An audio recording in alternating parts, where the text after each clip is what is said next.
Fardako ya farda abbaa kooti Fardako galtuma sirrateeti Fardako ya farda siidaa daabale Fardako sindaa gadu yoomillee Fardako ya farda folee kootiin maluu Fardako sideeffadha gaaf tokko Fardako sideeffadha ati koo jedhee lole adeebi'u fardi foollee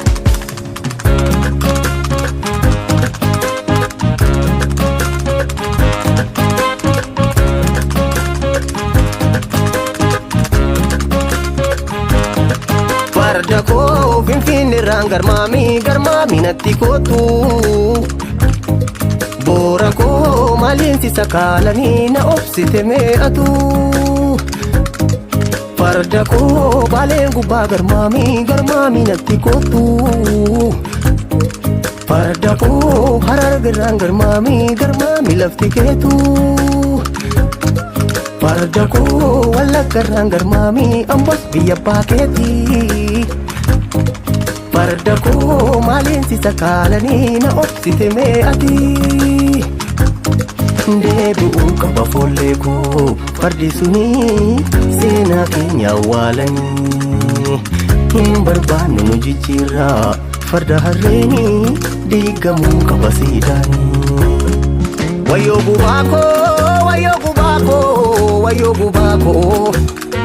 danda'i mee garaa koo waliif birmannee tokko haa taanu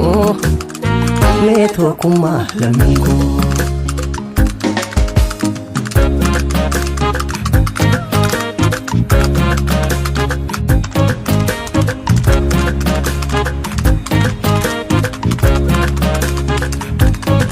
Fardako harreedhaan dhuftee jarru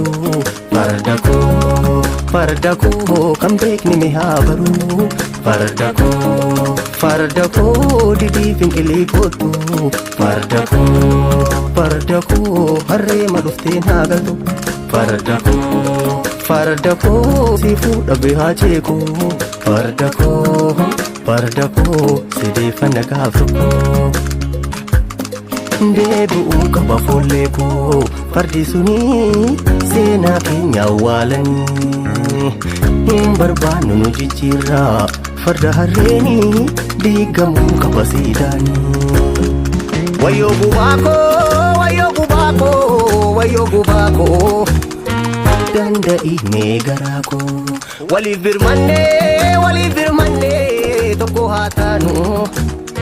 mee tokkummaa lammii koo mee tokkummaa saba koo mee tokkummaa lammii koo mee tokkummaa saba koo mee tokkummaa lammii koo mee tokkummaa saba koo mee tokkummaa lammii koo mee tokkummaa saba koo mee tokkummaa lammii koo Fardako yaa udulchaa Oromiyaa naannawii Shaggaritti